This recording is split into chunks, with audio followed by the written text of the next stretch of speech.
The great finding of Milton Friedman and Anna Schwartz goes back to the Great Depression, which Friedman lived through. They saw one very clear thing, which was that the supply of money in the United States declined by 1/3 during the Great Depression. That's not normal.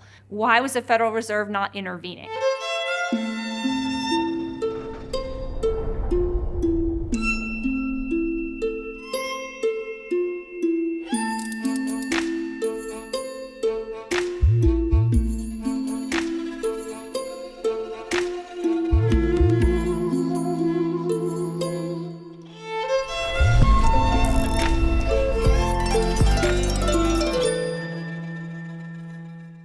So you could learn a lot about Milton Friedman by looking at what he published, and you could find what he published anywhere.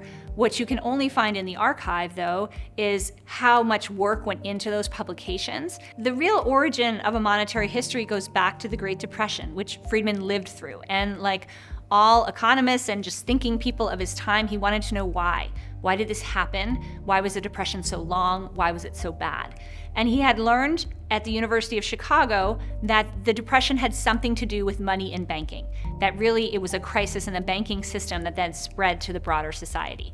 So he essentially made it his life's work to test this hypothesis and to look at what was happening with money during the course of the Great Depression. But that wasn't his only question. What was happening with money during the Civil War, after the Civil War, in the 1920s, across the 1950s? And so that enabled him to see how unique the Great Depression was and to develop this argument about the collapse of the money supply during those years and to argue that's really what made the Depression so bad. So what Friedman did is he launched a partnership with Anna Schwartz, and they decided, let's measure how much money there has been in the United States economy at various points in time. Pretty quickly, they developed this incredible working relationship. It's conducted mostly through letters. So in the archive, we can trace from the very first encounter they have, an exchange of letters in 1948, all the way through to the publication of the book and beyond. And so they have a real partnership. Essentially, Schwartz went to different banks and found out how much money they had in their vaults and started these big, long tables. I can see these long, legal-sized papers. There's just stacks and stacks and stacks of them. They were literally adding up how much money there was. As that picture came into view, they saw one very clear thing, which was that the supply of money in the United States declined by 1/3 during the Great Depression. That's not normal. And so that led them to ask why. What was the central bank doing?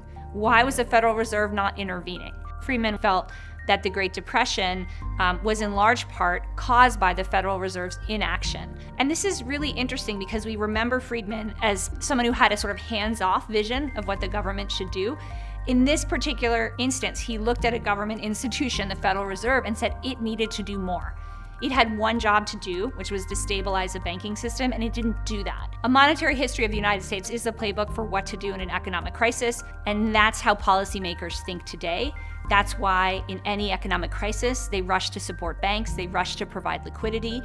They do not want to repeat the Great Depression, and they're enacting the lessons of Friedman and Schwartz when they do that.